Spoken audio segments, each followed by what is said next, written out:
दोस्तों, रामायण भारत के सबसे प्रसिद्ध ग्रंथों में से एक है। महर्षि वाल्मीकि द्वारा रामायण में भगवान राम की संपूर्ण जानकारी लिखी गई है।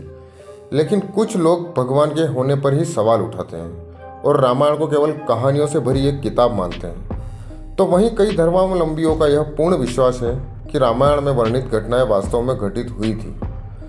हम यहाँ पर इस विवाद के ऊपर तो कोई निर्णय नहीं दे रहे हैं, लेकिन आज हम आपके सामने इसके सत्य होने के सबूतों को आपको बताएंगे, जिन्हें देखकर आप खुद इस निर्णय पर पहुंच जाएंगे कि रामायण में वर्णित घटनाएं कोई काल्पनिक रचनाएं नहीं बल्कि सच्ची घटनाएं थीं।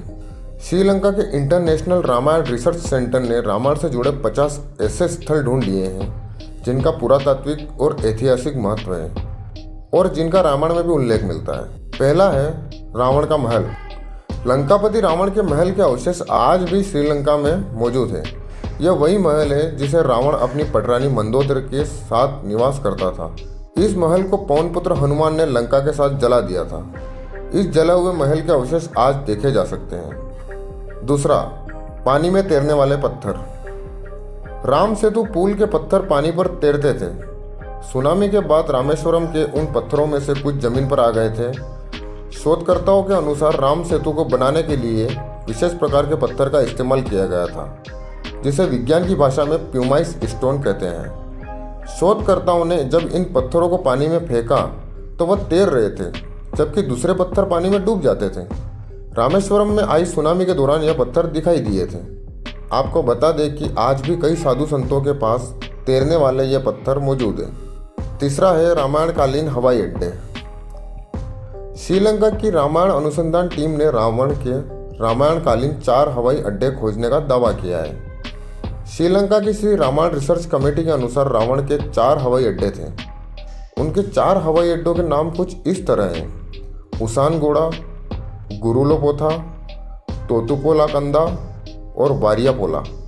इन 4 में से एक उसानगोड़ा हवाई अड्डा नष्ट हो गया था। कमेटी के अनुसार सीता की तलाश में जब हनुमान जी लंका पहुंचे तो लंका दहन में रावण का उसानगोड़ा हवाई अड्डा नष्ट हो गया था। उसानगोड़ा हवाई अड्डे को स्वयं रावण निजी तौर पर इस्तेमाल करता था। चौथा है द्रोणागिरी पर्वत। रामायण की कथा में उल्लेख किया गया है कि लक्ष्मण और मेघनाथ के युद्ध में मेघनाथ के बाण से लक्ष्मण मूर्छित हो गए थे। तब राजवैद्य सुरोण के उपाय के अनुसार द्रोणागिरी पर्वत से संजीवनी बूटी लाना था। तब हनुमान जी संजीवनी लेने द्रोणागिरी पर्वत गए थे। उन्हें संजीवनी की पहचान नहीं थी तो उन्होंने पूरा पर्वत ले जाने का निर्णय लिया, जिसमें से संजीवनी बूटी निकालकर लक्ष्मण के प्राण की रक्षा की गई। लक्ष्मण जी के ठीक होने के बाद हनुमान जी ने द्रोणागिरी पर्वत उसी स्थान पर रख दिया। यह पर्वत आज भी श्रीलंका में मौजूद है और जब वैज्ञानिकों ने इस पर्वत पर रिसर्च की तो पता चला कि इस पर्वत पर वही जड़ी बूटी मौजूद है जो सिर्फ हिमालय पर्वत पर पाई जाती है। पांचवा है पंचवटी।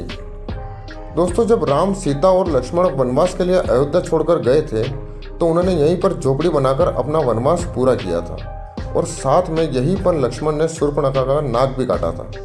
यह पंचवटी तपोवन आज भी नासिक में स्थित है और यहीं पर सीता गुफा नाम से एक गुफा भी मौजूद है।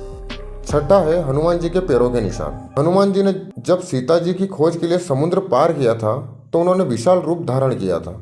फिर वह आकाश मार्ग से समुद्र पार करके श्रीलंका पहुंच गए थे।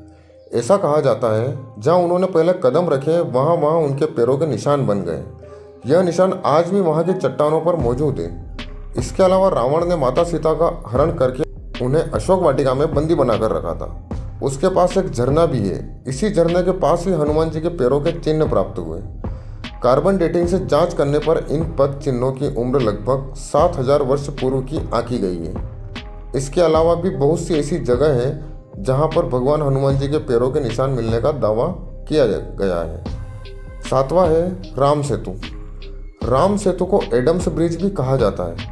यह भारत के दक्षिण पूर्वी तट के किनारे रामेश्वरम द्वीप के मध्य चूना पत्थर से बनी एक श्रृंखला है। भौगोलिक प्रमाणों से पता चलता है कि किसी समय यह सेतु भारत और श्रीलंका को भूमि मार्ग से आपस में जोड़ता था।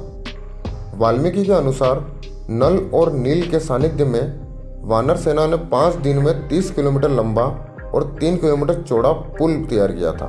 राम सेतु एक बार फिर सुर्खियों में तब आया जब नासा के उपग्रह द्वारा लिए गए फोटो मीडिया में सुर्खियां बने थे। समुद्र पर बने सेतु को राम जी की दूसरी विजय कहा जा सकता है, क्योंकि रावण को विराट समुद्र की तरफ किसी से कोई खतरा नहीं था। आज भी राम सेतु का होना रामायण को सच साबित करने का सबसे बड़ा साक्षी है। 8वां है रावण का शव। ऐसा माना जाता है कि रेगला के जंगलों के बीच एक विशालकाय पहाड़ी पर रावण की गुफा है, जहां उसने घोर तपस्या की थी। उसी गुफा में आज भी रावण का शव सुरक्षित रखा हुआ है। रेगला के घने जंगलों और गुफाओं में कोई नहीं जाता है, क्योंकि यहाँ जंगली और खुखार जानवरों का बसेरा है। रेगला के इलाके में रावण की यह गुफा 8000 फुट की ऊंचाई पर स्थित है, जहाँ 17 फुट लंबे ताबूत में रखा है रावण का शव। आपको बता दें कि इस ताबूत के बाहर एक खास तरह का लेप लगा हुआ है, जिसके कारण यह ताबूत हजारों सालों से जैसा था वैसा ही है। 9वां है अशोक वाटिका। वर्ष 2004 में पंजाब के बांग्ला इलाके के रहने वाले अशोक केंथ ने श्रीलंका में अशोक वाटिका की खोज की। बता दें कि रामायण में वर्णित अशोक वाटिका आज भी श्रीलंका में स्थित है, जहां रावण ने सीता माता को हरण करने के पश्चात कैद कर रखा था। इस क्षेत्र में लाखों की तादाद में आज भी अशोक के लंबे लंबे वृक्ष विद्यमान है। अशोक वृक्षों की अधिकता होने के कारण ही इसे अशोक वाटिका कहा जाता है। आज इस जगह को सीता एलिया के नाम से जाना जाता है, जो नुब्रा एलिया नामक जगह के पास स्थित है। बता दें कि यहाँ आज सीता का मंदिर है और पास ही एक झरना भी है। 10वां है रामलिंगम। भगवान राम ने रावण का वध किया था, क्योंकि उन्होंने एक ब्राह्मण को मारा था। इसलिए भगवान राम को पश्चाताप करना था। इसके लिए उन्होंने भगवान शिव की आराधना की थी।